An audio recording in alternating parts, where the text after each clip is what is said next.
বিয়ে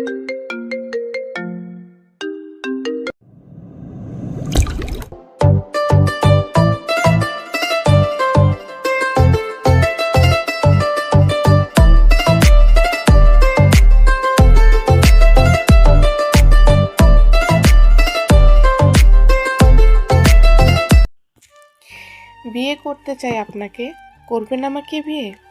সম্মুখী ব্যক্তিটির এমন এক্সক্লুসিভ প্রপোজাল শুনে মুখের সামনে ধরে রাখা বইটা খানিক নিচে নামিয়ে চোখ তুলে তাকালো প্রণীতা। মুখ্যবাই তেমন বিস্ময় দেখা গেল না, যেন কথাটি বিটিভি চ্যানেলের চেয়েও বেশি অগুরুত্বপূর্ণ। এমন তুচ্ছ একটা কথা কানে নেওয়ার জন্য তার কানটাই এখন মানহীনা কেসে ঠুকে দিবে অবস্থা।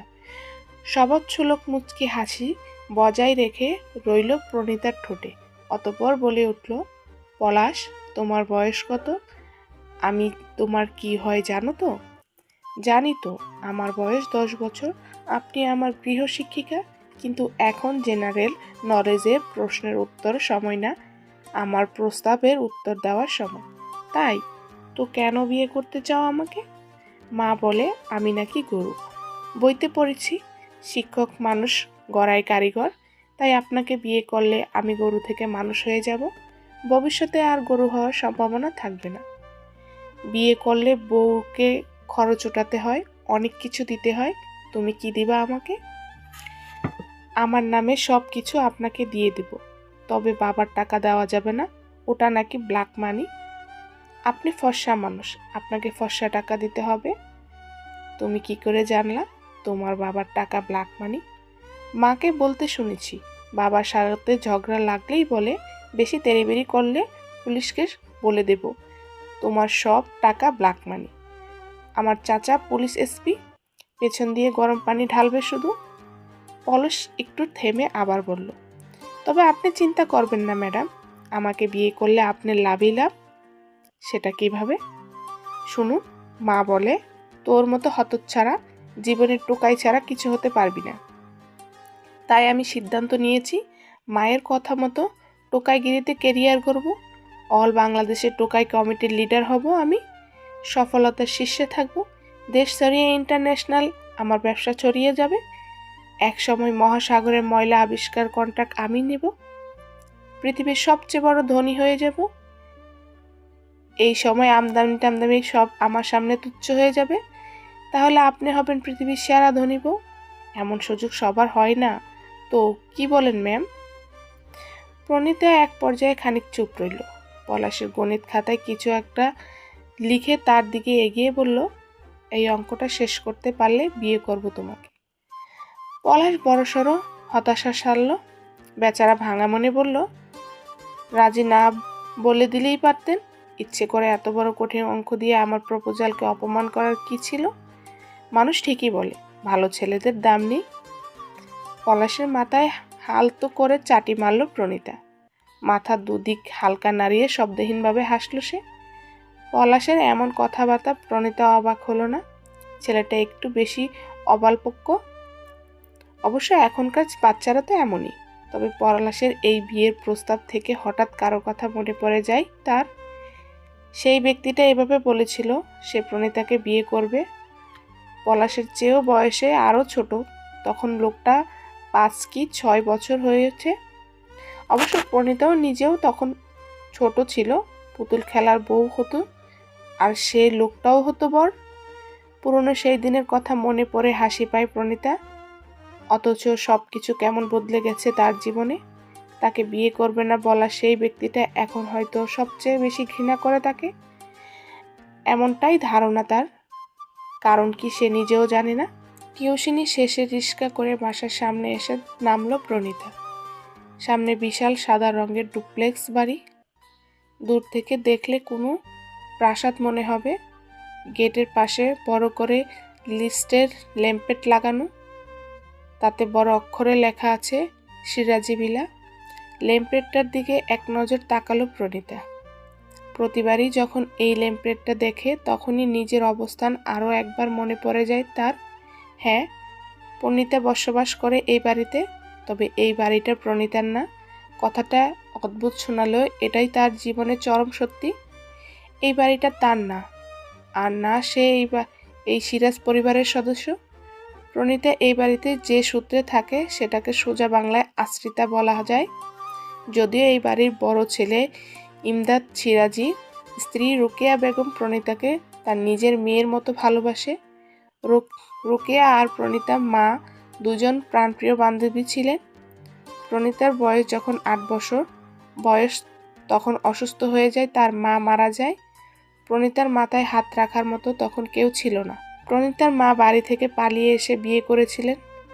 তার নানা বাড়ির সাথে কোনো সম্পর্ক ছিল না তাদের, অথচ যার জন্য সব ছেড়ে এলো তার সেই জন্মদাতা পিতা প্রণীতা জন্মানোর আগেই তার মাকে ছেড়ে চলে যায়। এতে মেয়েটাকে তখন আপন করে নিয়েছিল রোকেয়া বেগম, নিজের মেয়ের মতো ভালোবাসা দিয়ে নিজের কাছে রেখেছে।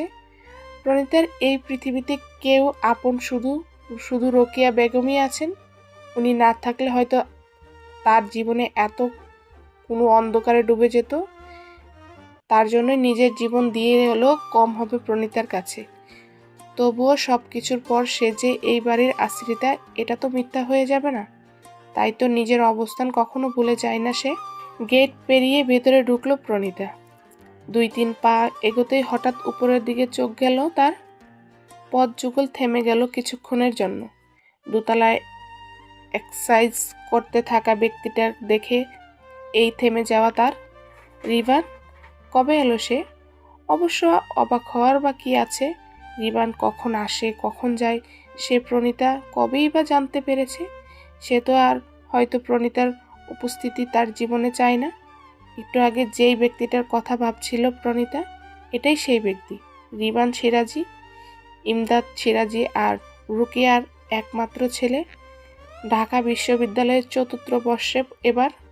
আর সিরাজি ভিলা রাজশাহী শহরে। গত 3 বছর হলো ঢাকাতে থাকে রিবান, মাঝে মাঝে আসে এখানে। তবে প্রণীতা সেই ব্যাপারে কমই জানতে পারে। সে ইচ্ছে করেই রিবানের সামনে পড়ে না। কেন শুধু নিজের চেহারা দেখিয়ে এই বাড়ির ছেলেকে বিভ্রান্ত ফেলবে সে? লোকটা তো তাকে দেখতে চায় না। প্রথমে অবশ্য সবকিছু এমন ছিল না। প্রণীতার মা যখন বেঁচে ছিল তখন যখন তাদের দেখা হতো, রিবান সারাক্ষণ প্রণীতার আশেপাশে ঘুরঘুর করত, খেলা করত, তার সাথে পুতুল খেলার বউ হতো তারা। তখন রিবান বলতো প্রণীতাকে সে বিয়ে করবে। তা শুনে হেসে দিত প্রণীতা। যদিও রিবান প্রণীতার চেয়ে 3 বছরের ছোট, তবুও তাদের মাঝে মিল ছিল অনেক। অথচ হঠাৎ করে সব কেমন বদলে গেল। প্রণীতার মা মারা যাওয়ার পর তাকে এই বাড়ি নিয়ে আসা হলো, আর সব কিছু তখন উল্টে হয়ে গেল। প্রণীতার আজও মনে পড়ে সেই কথাগুলো। রোকেয়া বেগম যখন ছেলেকে জানালো প্রণীতা এখন থেকে তোমার বড় বোন, তোমার একটা আপু হলো, তা শুনে রিবান অসন্তুষ্ট হয়ে গেল। রাগের ছিটে করে বলেছিল, লাগবে না আমার কোনো বোন, চাই না বোন, আমার চাই না। এই থেকে সব বদলে গেল। রিবান আর প্রণীতার সাথে খেলা হলো না। প্রণীতা আর পর থেকে রিবানের সামনে যত সম্ভব যাওয়ার চেষ্টা করে। একই বাড়িতে থেকে যেন অজানা হয়ে গেল তারা। ঢাকা যাওয়ার পর থেকে তো একেবারে আর দেখা হয় না। তার মনে হয় সামনে গেলে প্রণীতাকে চিনবে কিনা সন্দেহ। কিছুক্ষণ সেদিকে তাকিয়ে রইল প্রণীতা। দোতলার নিজের রুমের পাশে পার্সোনাল জিম রুম বানিয়েছে সে। জিমিং রুমের সামনে দেয়ালে পুরো স্বচ্ছ কাচের তৈরি, স্পষ্ট দেখা যায় সব।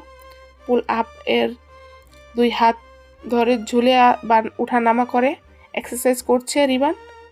উঠানামার ফলে বেশি ফুলে ফুলে উঠেছে তার। পিট করে থাকায় প্রণীতা দেখতে পারছে না, তাই একেবারে প্রণীতা এইভাবে তাকানোর সাহসিকতা করলো। তবে খুব দ্রুত সে দেখার ইতি ঘটালো, বাসার ভেতরে পা রাখলো সে। রিবান দেখার আগেই সরিয়ে নিল নিজেকে। তবে প্রণীতা কি জানে রিবান ঠিকই দেখতে পেয়েছে। বাসায় ঢুকে সোজা রান্নাঘরে প্রবেশ করলো প্রণীতা। আজ ক্লাস আছে তার, ফাইনাল ইয়ারের আজ প্রথম বর্ষ ক্লাস, তাই অনেক সকালে উঠে পলাশকে পড়াতে গিয়েছিল। নাস্তা করা হয়নি। পলাশের বাসায় অবশ্য চা নাস্তা দেয় প্রায়, আজও দিয়েছিল। তবে এখন সে রান্নাঘরে এসেছে বাসার সকলের খাবার কাজে সহযোগিতা করত। যদিও কাজের লোক আছে 2-3 জন, তবুও প্রণীতা নিজে যথাযথ হেল্প করে সবার কাজে। আশ্রিতা হয়েছে শুধু বসে বসে, খাওয়া তো শোভা দেখায় না তাকে। রোকেয়া বেগম যতই ভালোবাসুক, তবুও তার যতটুকু সম্ভব প্রতিদিন দিতে হয় এই পরিবারের জন্য। আর কাজ করতে প্রণীতা কখনো খারাপ লাগে না। রোকেয়া বেগম প্রণীতার হাতের চা অনেক পছন্দ করেন। প্রণীতা চেষ্টা করে সব সময় নিজের হাতের চা করে খাওয়াতে। এখনও সেই কাজে আশা তার।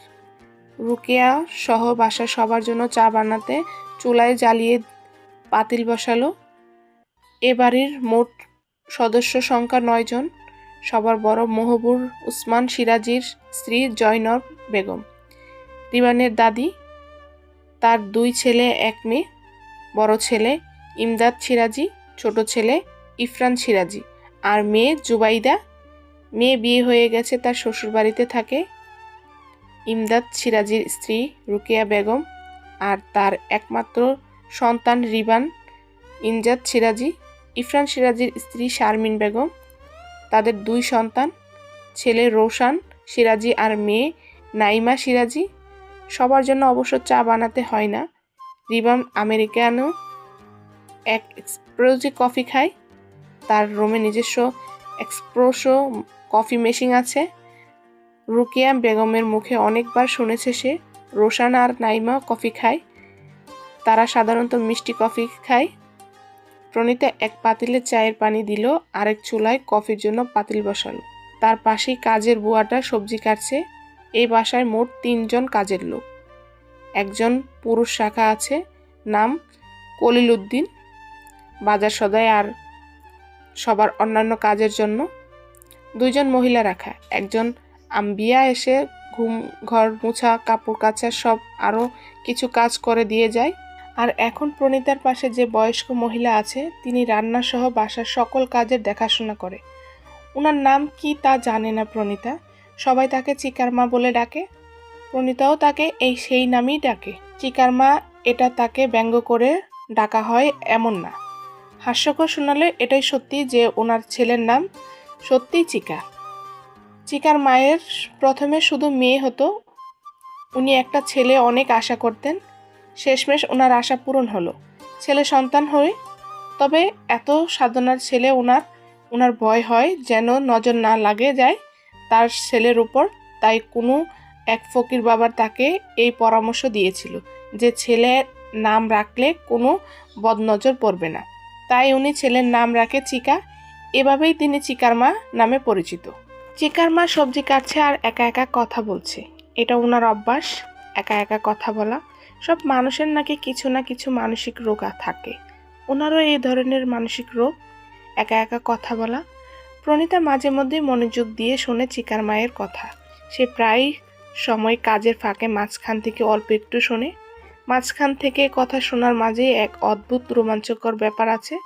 যেমন হঠাৎ মাঝখান থেকে শুনল চিকার মা বলেছে, তারপর এক কোপে মাথা কাটতে হালাইলো, রক্ত গড়িয়ে পুরো মাখামাখি। এটুকু শুনে মনে হবে কি ভয়ঙ্কর ব্যাপার। কেউ কারো মাথা কেটে ফেললো এক কোপ দিয়ে। পুরো কথা শুনলে হয়তো ব্যাপারটা খুব সাধারণ ছিল, বোঝা যেত। তবে মাঝখান থেকে শুনে পুরো দৃশ্যপটল ভিন্ন হয়ে গেছে। কথায় আছে, অর্ধেক সত্য পুরো মিথ্যার চেয়েও ভয়ঙ্কর। আর এই ভয়ঙ্কর কাজটা করতে প্রণীতার মজা লাগে। হতে পারে এটা প্রণীতার কোনো মানসিক অস্বাভাবিকতা। বাস্তব জীবনে প্রণীতা কখনো ভয়ঙ্কর কোনো কাজ করতে পারে না। খুবই ভীত আর ইন্ট্রোভার্ট স্বভাবের সে। তার ক্লাসে বাকি মেয়েরা কত ভয়ঙ্কর সব কাজ করে ফেলে। ছেলেদের সাথে মিশে সিগারেট খায়, অন্যান্য স্টুডেন্টদের র্যাগিং করে। সেদিনও তো এক মেয়ে ক্যাম্পাসের ছাদের একেবারে শীর্ষে উঠে এক ছেলেকে প্রপোজ করেছিল। কি ভয়ঙ্কর সাহস! প্রণীতা এমন কোনো ভয়ঙ্কর কাজ করার সাহস নেই একদম। তাই তো ছোট থেকে ভয়ঙ্কর কাজ করে কিছুতে নিজেকে সাহসিকতা সার্টিফায়ার করে। এতে আরও একটা কাজে লাগে। চিকার মা মাঝে মধ্যে এমন কিছু মজাদার কথা বলে যা সারা দিন মাথায় রাখলেও হাসাহাসি ব্যাপারটা তার মাঝে বজায় থাকে। প্রণীতার জীবনে হাসাহাসি বা এন্টারটেনমেন্টের কোনো উৎস খুব কম। তার কোনো বন্ধু বান্ধব নেই, তাই মাঝে মধ্যে এমন করে নিজেকে এন্টারটেইন করে সে। যেমন এখনও তেমন কিছু শুনতে পেল। চিকার মা সবজি কাটছে আর বলছে, তমিজের মাই কইল চিকার বউ শাড়ি পরলে নাকি অগো ছাই রঙের পাতিহাঁসের মতো লাগে দেখতে। শাড়ি পরে যখন হাঁটে তখন স্যান্ডেলের সাথে পা ঘষে প্যাক প্যাক শব্দ হয় নাকি। কি ঘেন্নের কথা! মাইয়া মানুষ শাড়ি পরলে ময়ূরের মতো লাগে, পাতিহাঁসের মতো কেন লাগবে? এর চেয়ে তো হাসিনা বুকের নেকাব কান্দাও ভালো দেখা যাইতো।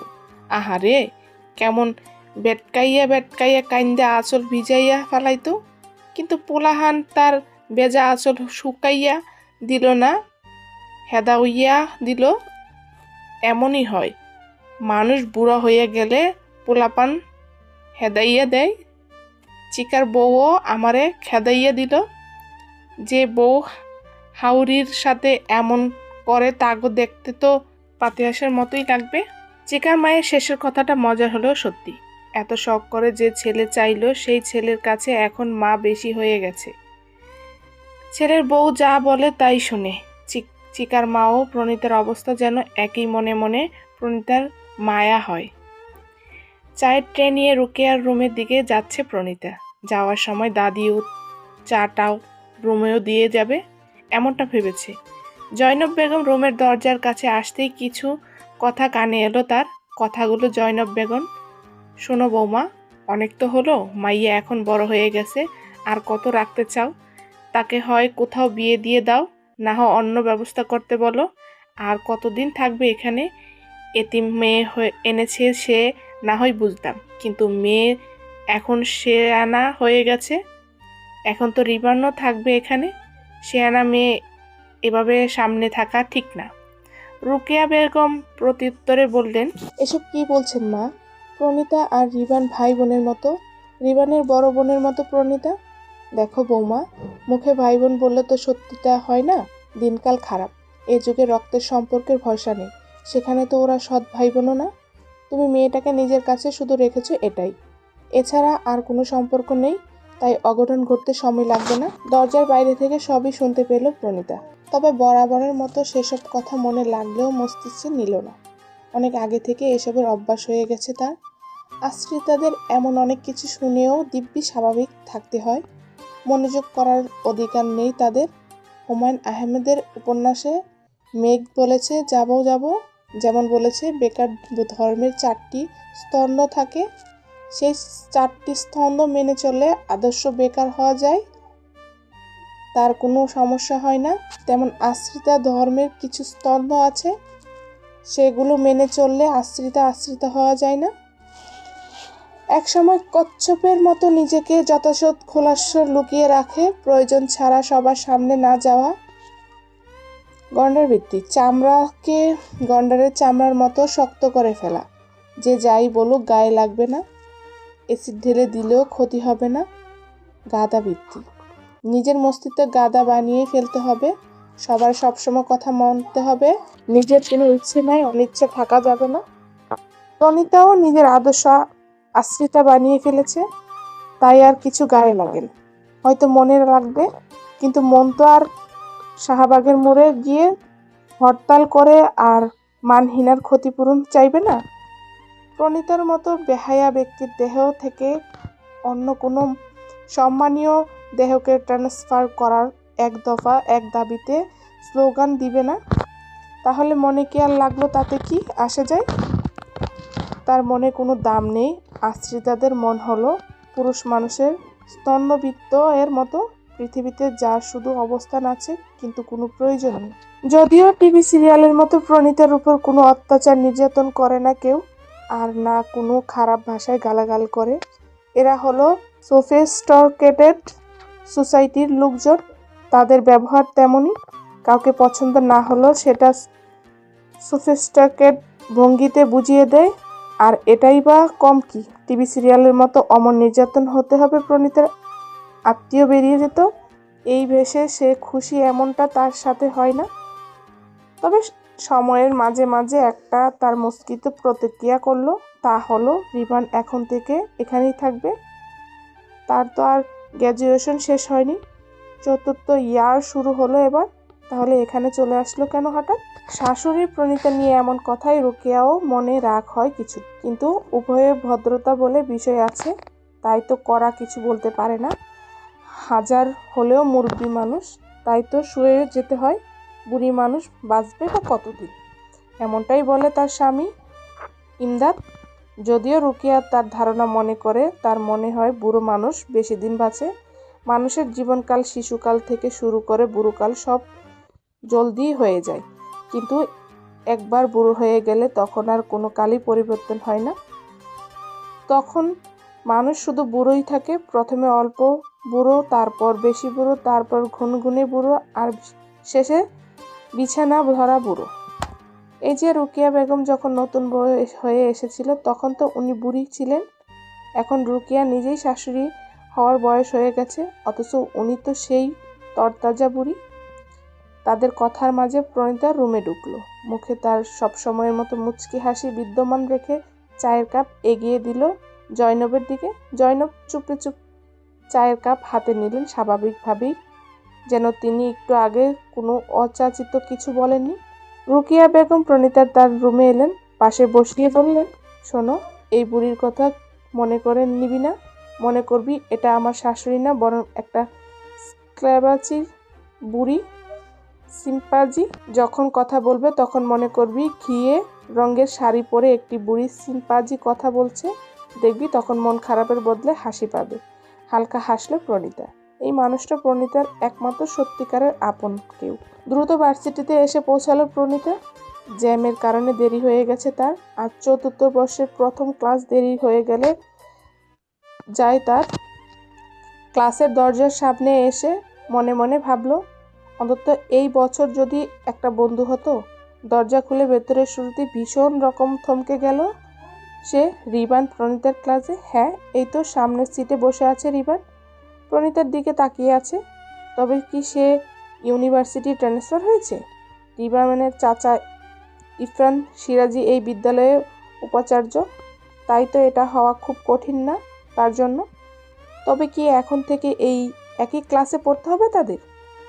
পাঠকরা হয়তো ভাবছেন 3 বছরের বড় হয়েও প্রণীতা ও রিবান একই ক্লাসে কিভাবে?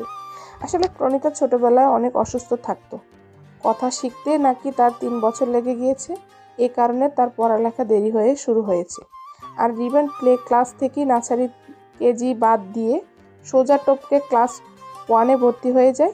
এভাবে দুজন একই ক্লাসে হয়ে যায়। যদিও স্কুলে দুজন দুজনে পড়তো, প্রণীতা ক্লাস স্কুল আর রিবান অন্য স্কুলে, কিন্তু এতদিন পর এভাবে দুজনে অনাকাঙ্ক্ষিতভাবে প্রণীতা আড়ষ্ট হয়ে যায়। আজ 3 বছর পর যেন দুজন সামনাসামনি দেখছে। একই ক্লাসে দুইজন থেকেও রোজ প্রণীতা কিভাবে লুকাবে এবার নিজেকে?